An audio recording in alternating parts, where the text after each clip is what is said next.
political power going from cities to sticks, you've got this massive discrepancy opening up between a small bit of college grad versus this huge swath of non-college grads voting red.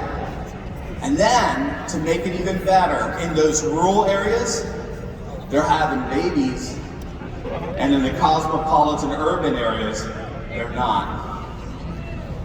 The fertility discrepancy between urban and ex-urban 10 years ago was about 5% in favor of the ex-urban.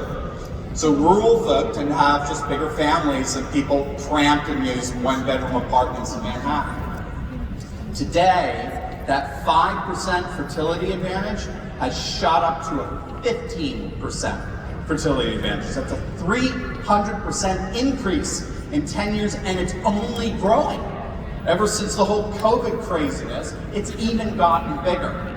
And what's happening is the conservative values of the ex-urbanites, the conservative values of those women who, without college degrees, are being passed down to these kids, and they're growing by leaps and bounds, whereas the urban cosmopolitan population is shrinking.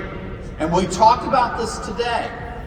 When you combine that with something like the Amish, who double in population every 20 years. By the way, I don't know how many of you have been at a Trump rally. I think this is a Trump rally, right? So this is like my third Trump rally.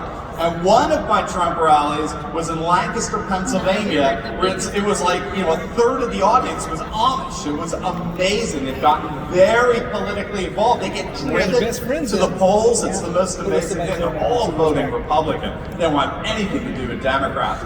Well, if you recall, they're growing by leaps and bounds. Do you remember how many Amish demographers are predicting will live in this nation at the end of the century?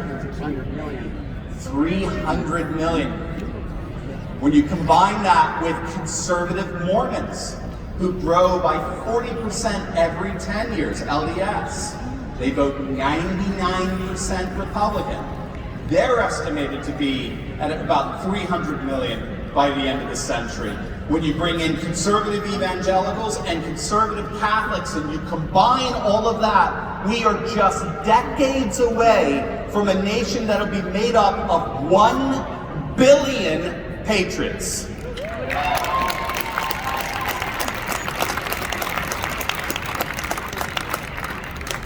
There's nothing they can do to stop us. Oh yeah, they can make life hard. Oh yeah, they can be nasty.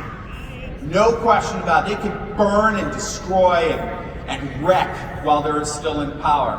But rest assured, all the trends are moving ultimately in our direction. So let's stay focused.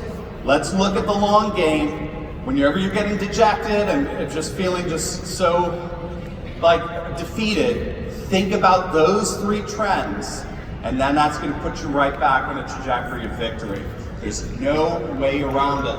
The era of the globalist leftists is over. Welcome to the rise of the new Patriot age. God bless you.